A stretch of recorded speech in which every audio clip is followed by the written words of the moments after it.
है कि चाहे कोई भी नेता है, किसी भी पार्टी का है, हमें अपने सवाल पूछने का अधिकार है, हमें आजादी है, बात रखनी चाहिए। बिल्कुल। अगर वो स्टेज पे नहीं आने देंगे तो हम तो खुलेआम कह रहे हैं कि हम बीच जनता में खड़े होकर पूछेंगे, चाहे उनकी बेइज्जती हो, तो अपनी बात खुल करके रखें और रखनी चाहिए। सीएम भी खुद युवा है और युवाओं को रोजगार देने का काम पिछले 5 साल 4.5 साल हो गए इनमें किया गया। आप इस पर कुछ कहेंगे?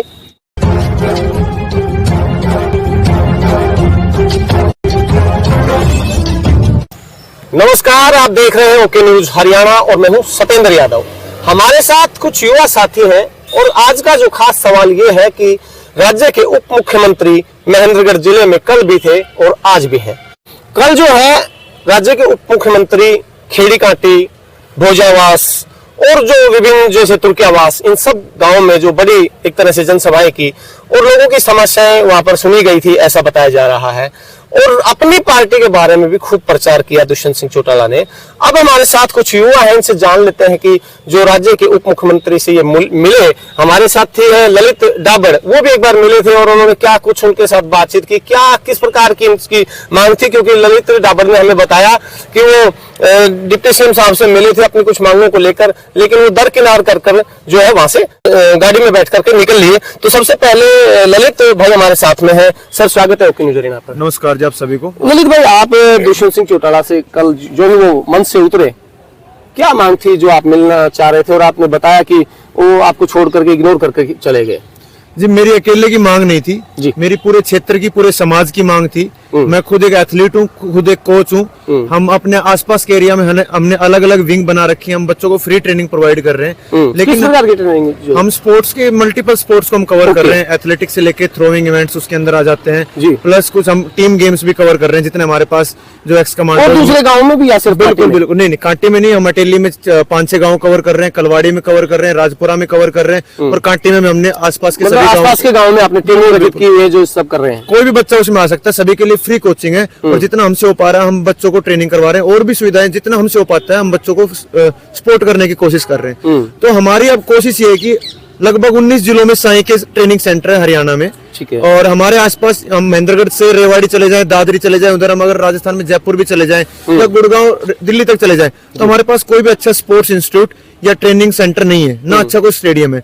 तो हमारी पूरे एक एरिया की मांग थी कि हमारे बच्चों को अगर अच्छी गाइडेंस मिलती है, अच्छी फैसिलिटीज मिलती हैं, तो हमारे बच्चे भी मेडल लेके आ सकते हैं। जब आर्मी में, फौज के अंदर हमारे बच्चे इतने ज्यादा जाते हैं, इतना हमारा वहाँ पे भागीदारी है, तो खेलों में भी तो आ सकते हैं ना, जब इतना दम हमारे बच्चों में। तो उसके लिए हमें उनको अच्छी गाइडेंस चाहिएगी, अच्छी उनको शिक्षा चाहिएगी स्पोर्ट्स के अंदर भी, और फैसिलिटीज चाहिए कोचिंग की। तो उसके लिए साई का training centre, sports authority of India का, और साथ में एक स्पोर्ट्स अथॉरिटी ऑफ इंडिया के साथ साथ एक स्पोर्ट्स इंस्टीट्यूट या यूनिवर्सिटी भी होनी चाहिए, ताकि वो बच्चे वहीं से पढ़े। कोच भी इस प्रकार की आपकी मांग थी? बिल्कुल, ये हमारी मांग थी। फिर जब आप मिले तो दुष्यंत सिंह क्या बोले आप? मेरी कोशिश थी कि मैं ये मांग स्टेज पे जाके सभी के सामने रखूं। पहले तो मेरे को ऊपर नहीं आने दिया गया, मेरे को लारा दिया गया कि आपको दिया जाएगा ऊपर मौका। माइक मिला नहीं? आप माइक नहीं मिला मुझे। उसके बाद मैंने जब जिद की कि मैं जनता के सामने जाके बोलूंगा, तो उन्होंने बोला कि बेइज्जती हो जाएगी नेताजी की, आप प्लीज ऐसा मत करो, हम आपको मिलवा देंगे। फिर से मुझे लारा दिया गया। मैंने उसके बाद जिद की तो कमांडोज ने मुझे रोकने की कोशिश की। तो जब अभिमन्यु राव जब नीचे आए तो उन्होंने बोला भाई कोई बात नहीं, हम आपको मिलवाएंगे, आपको स्टेज पे भेजेंगे। वो भी एक लारा ही था। जैसे मैं जब उनका भाषण खत्म हुआ, मैं नीचे उतरे, जब नीचे उतरने वाले थे मुझे ऊपर भेजा गया, लेकिन खुद दुष्यंत जी ने मुझे नीचे भेजा वहां पे। ठीक है कि नीचे चल के मिलते हैं ललित। उसके बाद सिर्फ मेरी बात को मैंने रखा और सुना भी नहीं। उन्होंने बोला ठीक है ठीक है। मेरी 2 मांगे थी, एक साई ट्रेनिंग सेंटर को लेके, यूनिवर्सिटी को लेके, दूसरा जो हम पूरा बहुत लंबे समय से हाई रेजिमेंट को लेके संघर्ष कर रहे हैं, हमारे बुजुर्गों ने इतने सारे युद्ध लड़े हैं, तो हमें सम्मान के लिए, हक के लिए हम वो मांग उठा रहे हैं। और उसमें सिर्फ मेरा ये था कि आप महामहिम राष्ट्रपति जी तक हमारी मांग को पहुंचाओ। ठीक है, इसमें कुछ गलत नहीं था। इस पर क्या कुछ उनका रिएक्शन था? बोला इसमें मैं क्या कर सकता हूँ, मैं तो मार्क करके भेज दूंगा। मगा जी आप हमारा प्रतिनिधित्व कर रहे हो, आप हमारे डिप्टी सीएम हो, तो आप हमारी मांग को रख तो सकते हो ना अच्छे से। अगर ये भी नहीं रख सकते, लेकिन उन्होंने कुछ भी नहीं सुना, सिर्फ बोला ठीक है देख लेंगे, बस ये करके सिर्फ इग्नोर किया मुझे, सिर्फ फुल इग्नोर। ललित भाई कह रहे हैं कि राज्य के उप मुख्यमंत्री से इन्होंने काफी बार अपनी बात रखने की कोशिश की, लेकिन मंच पर इनको नहीं आने दिया गया। जब जो डिप्टी सीएम मंच से नीचे उतरे और उनसे जो बात करने की कोशिश की, तो एक तरह से जैसे ललित भाई बता रहे हैं कि इनको इग्नोर कर दिया गया। और इसके अलावा क्या कुछ आप कहना चाहते हैं? क्योंकि डिप्टी सीएम साहब कह रहे हैं कि जो युवा है, आप भी युवा हैं, डिप्टी सीएम भी खुद युवा है और युवाओं को रोजगार देने का काम पिछले 5 साल 4.5 साल हो गए इनमें किया गया। आप इस पर कुछ कहेंगे? तो मैं तो ये कह रहा हूँ कि आप लोगों ने जो प्रॉमिस किया था कि हम 75% युवाओं को रोजगार देंगे, हरियाणा के जो प्राइवेट सेक्टर हैं, जी सुप्रीम कोर्ट ने मना कर दिया। अब आप कह रहे हैं कि हम देंगे, कहाँ से दोगे? कहीं इसको ग्राउंड लेवल पे देखा जाए तो कहाँ पे हुआ है? कंपनी मैं आपसे ललित ये भी जानना चाहूंगा कि जो शिक्षा के क्षेत्र में वर्तमान सरकार जिसमें जेजेपी की साझेदारी भी है, कितना सुधार हुआ है शिक्षा में? देखो, हमारा जो महेंद्रगढ़ जिला है वो शिक्षा में पहले से ही आगे है, ठीक है, इसमें कोई खास बदलाव नहीं। शिक्षा महंगी हुई है, शिक्षा महंगी हुई है, हाँ, और खास बदलाव नहीं। मैं सरकारी शिक्षण संस्थानों की बात कर रहा हूँ, वो पहले से चलते आ रहे हैं, उसमें मुझे नहीं लगता कि कोई जेजेपी का कोई खास रोल है। सिर्फ उन्होंने काम गिनाए हैं जो उनके नहीं कराए गए, जो पिछली सरकार। जैसे कौन से काम जो नहीं करवाए और गिनवा दिए? उन्होंने बोला हमने टेली से खेड़ी तक की सड़क बनवा दी, बड़ी सड़क बनवा दी। ये तो शायद 10 साल पहले बन चुकी थी। शायद मेरे ख्याल से जो डिप्टी स्पीकर संतोष यादव थी, उन्होंने इसका लास्ट टाइम में उद्घाटन किया। हाँ, ये तो बहुत पहले हो चुका है। दूसरा, अगर उन्होंने हवाई पट्टी की बात की कि उन्होंने इसमें हवाई पट्टी का ये करवा दिया, ये शायद 15 साल पहले काम अच्छे से शुरू हो गया उसका। तो ऐसा कोई भी काम नहीं जो अभी हुआ हो और उन्होंने करके दिखाया हो। काम पहले उसको सिर्फ गिनाया, दूसरों के कामों को खुद में गिनाया, बस ये काम बोला उन्होंने। ऐसा कुछ भी नहीं था कि उन्होंने कोई सच्ची सोच की बात की हो, किसी विजन के साथ कोई उन्होंने बात की हो, हमारी बात सुनने। आप वहाँ थे, आपने पूरा प्रोग्राम उनका देखा, वहाँ जैसे कोरियावास में जो मेडिकल कॉलेज है उसकी भी जिक्र किया। उनके किसी का, खुद दुष्यंत सिंह नहीं, उनके किसी पार्टी पदाधिकारी ने कहा कि उन्होंने इसमें जो है इनकी नीयत थी, चौटाला साहब की नीयत थी, या जो नहर का पानी है, या और काफी चीजों पर बोला गया था। इस पर भी आप कुछ बोलना चाहोगे? जी, नीयत की बात ऐसी है, नीयत होती तो ग्राउंड लेवल पे काम दिखते हैं। अभी एम्स के लिए हमने 2 साल लगातार संघर्ष किया था, 124 दिन की भूख हड़ताल की थी, आज तक वो ढंग से उसका काम स्टार्ट नहीं हो चुका है। उपमंडल का जो जिक्र था अटेली हाँ, तो मेडिकल कॉलेज भी उन्हीं सब चीजों से संबंधित है। तो कोई ऐसा कोई खास काम अभी तक हुआ ही नहीं है, सिर्फ बोला जाता है माइक पे आके दिखावे के लिए। हकीकत में ग्राउंड लेवल पे कोई भी काम नहीं किया अभी तक इस सरकार ने। खासकर जो दुष्यंत जी कह रहे हैं ना बार बार, वो तो मिली जुली सरकार है। पहले 5 साल थे भाजपा के, उसमें काम हुए थे, कुछ काम देखो हुए, कुछ काम अच्छे हुए उसमें।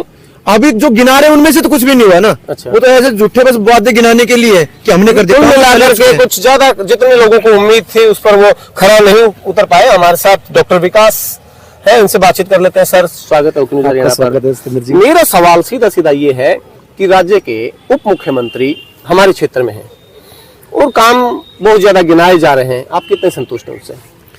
सर, मैं तो सबसे पहले आपको ये बताना चाहूंगा कि जो हमारे ललित भाई जी हैं, जो कि मेहनत कर रहे हैं, विवेकानंद के नाम से इन्होंने एक अपना एकेडमी चला रखी है, और हर गांव में एक जो बच्चे हैं, बहुत सराहनीय काम कर रहे हैं। तो मैं तो इनकी जो मांग है उसको जायज ठहरा के इनके साथ खड़ा हूँ हमेशा। ताकि जो हमारा जो क्षेत्र है, अटेली विधानसभा है, इसमें स्पोर्ट्स के मामले में हमारे बच्चों में प्रतिभा है, लेकिन प्लेटफॉर्म नहीं उनके पास। प्लेटफॉर्म कहाँ तैयारी करें? ना अच्छे स्टेडियम है, ना अच्छे ग्राउंड है यहाँ पे, तो कहाँ जाए फिर वो? यहाँ हमारे आसपास तो शायद है नहीं, रोहतक और पटियाला और कौन सी दूसरी जगहों पर जितना भी है। अगर हम जब ऊपर की तरफ हरियाणा में बढ़ते हैं, दिल्ली से ऊपर जाते हैं, तब हमें मिलता है। हमारे बच्चे वहां पे जाके अगर चले भी जाएं तो रह ही नहीं पाएंगे। अच्छी डाइट चाहिए, इतने महंगे शहर में कैसे सर्वाइव कर पाएंगे? मैं बाहर रह के ट्रेनिंग लेके आ रहा हूँ, मुझे पता है मैं कर्जा लेके पढ़ रहा हूँ। एक आम बच्चा जो सपने बड़े देख रहा है, वो बाहर जाके कैसे कर पाएगा? चलो डॉक्टर साहब, हम आपके पास लौटते हैं। पहले हमारे साथ स्वीतराज भाई, आप कुछ कहोगे? क्या कुछ कहोगे? जो डिप्टी सीएम का जो दौरा है, आज का भी है और कल भी था, इस पर क्या कुछ खास आप? हम भी यही कहना चाहते हैं कि जब भी हमारे क्षेत्र में कोई बड़ा नेता आए तो हम अपनी मांग रखें, तो वो उसका सुनने का अधिकार है। ये तो भाई साहब ने वो मांग रखी तो उसको के नाम से उन्होंने दरकिनार कर दिया, तो ये तो बहुत बड़ी गलत बात है। और हमारे क्षेत्र में मतलब होनी भी चाहिए, जो भाई की मांग है वो सभी अपने क्षेत्र के लिए एक फायदे की चीज थी। जो साई एकेडमी बता रहे हैं वो होनी चाहिए थी, तो अगर वो हो जाए तो क्या नाम से सभी को, युवाओं को आगे बढ़ने का मौका मिल जाता है। तो यही बात है। कुल मिलाकर तमाम साथी जो है डिप्टी सीएम से नाराजगी यहाँ जाहिर कर रहे हैं। एक बार फिर से विकास यादव हमारे साथ में है। सर, पिछले 9.5 साल में कौन कौन से काम हुए हैं या नहीं हुए जो होने चाहिए थे, जितने लोगों को उम्मीदें थी? सर, मुझे लगता है कि जितने लोगों की उम्मीद थी उतने काम नहीं हो पाए हैं। सर, ठीक है, चल रहा है सर काम, जो पिछले साल जो लगभग हम जब से बड़े हुए देख रहे हैं सर, वही काम चल रहा है। कुछ नया बदलाव है यहाँ पर। ये जो कांग्रेस गवर्नमेंट में सर जो काम थे वही सर इसी गवर्नमेंट में कुछ ज्यादा बदलाव नहीं लगा मेरे, जो लगता है कि भाई डिपार्टमेंट, ये सरकार बदलने के बाद कुछ हमारे क्षेत्र को कुछ अलग से उपलब्धि मिली हो। सर, ऐसा कुछ भी नहीं लगा मुझे। तो पिछले 5 साल जो भाजपा के थे और अब जो ये 5 साल चल रहे 2019 के बाद के, इसमें जो जेजेपी का संयुक्त सरकार चल रही है, इसमें कितना फर्क है आपस में इन दोनों में? सर पीछे के सर जो 5 साल थे सर बीजेपी गवर्नमेंट के, सर उनमें काम हुआ था सर। लोगों के जैसे भाई नौकरी में भर्ती वगैरह का काम हो गया सर, उनमें काम ठीक था, और भी बहुत सारे काम हुए थे। लेकिन सर लास्ट सर जो 5 साल है तो लोगों का सर कहना है कि जब से सर सरकार बनी है उसके बाद सर आपस में खींचतान चल रही है, और सर ग्राउंड लेवल पे काम कोई भी नहीं हो पा रहा है सर, पाउचों में काम हो पा रही है। कुल मिलाकर गठबंधन की सरकार में काम नहीं हुए हैं। और जो हमारे साथी हैं, ज्यादातर जो कल दुष्यंत चौटाला जी से मिलने की हमारे एक साथी ने कोशिश की थी, वो नहीं मिल पाए, और जब दुष्यंत चौटाला जी स्टेज से उतरे, उनसे मिलने की कोशिश की, उन्होंने अपनी बात रख दी बेशक, लेकिन एक तरह से दरकिनार उनको कर दिया गया। ललित एक बार फिर से जुड़ना चाहते हैं, क्या कुछ कहो? मेरा ये कहना है कि जब हमारे यहाँ पे नेता आते हैं तो हमारे क्षेत्र के लोग ना पीछे हटते हैं, वो आगे जाके बोल नहीं पाते। अगर कोई बोलने की कोशिश करता है तो हमारे क्षेत्र के लोग ही अपने नंबर बनाने के लिए नेताओं के सामने जो खास चापलूसी कह सकते हैं, वो चापलूसी कहेंगे हम, बिल्कुल चापलूसी है। जो हमारे साथ जुड़े हुए हैं, जिनको पता है कि हमारे एरिया में ये कमी है, उसको जानने के बावजूद अब हम में से कोई बंदा हिम्मत कर रहा है तो उसको हमें साथ देने की जरूरत होती है। बिल्कुल, वहाँ पे वो लोग जो स्टेज का संचालन कर रहे हैं वही हमें आगे नहीं आने दे रहे। ये दुष्यंत चौटाला जी की बात है या कोई भी नेता है? बहुत ज्यादातर यही है। तो मेरा हम ये मानना है कि चाहे कोई भी नेता है, किसी भी पार्टी का है, हमें अपने सवाल पूछने का अधिकार है, हमें आजादी है, बात रखनी चाहिए। बिल्कुल। अगर वो स्टेज पे नहीं आने देंगे तो हम तो खुलेआम कह रहे हैं कि हम बीच जनता में खड़े होकर पूछेंगे, चाहे उनकी बेइज्जती हो चाहे कुछ हो, वो हमारा प्रतिनिधित्व करने वाले हैं, हम उनको वोट देके उनको चुनने वाले हैं, तो हमारा अधिकार है, हम उनसे सवाल पूछेंगे और हमारी मांगे हम रखेंगे। अगर आज नहीं मानेंगे तो सब हर एक गांव में आओगे, आपको विरोध पूरा देखने को मिलेगा। अगर राजनीतिक स्तर आपने अगर सिर्फ नालियां साफ करवाने तक रह गया है, अगर सरपंच साहिबान, सरपंच का काम बनता है नाली के लिए, तो अगर वहाँ के सरपंच साहिबान ये कह रहे हैं कि जी हमारे गांव की निकासी का काम करवा दो, तो साहब आपने राजनीतिक स्तर बहुत गिरा दिया है। मुझे तो ऐसा लगता है कि सही बात ललित भाई ने कही कि जो गांव की नालियों की सफाई का जहां जिक्र होता है, कई बार ऐसे डिप्टी सीएम, सीएम और तमाम नेताओं के समक्ष ये बातें रखी जाती हैं, लेकिन कहीं ना कहीं बुरा लगता है। ये चीज राज्य के सीएम और डिप्टी सीएम के लिए नहीं, बल्कि एक सरपंच का काम है गांव की नालियों को साफ करवाना, सड़कें जो गांव की होती हैं छोटे मोटे काम करवाना।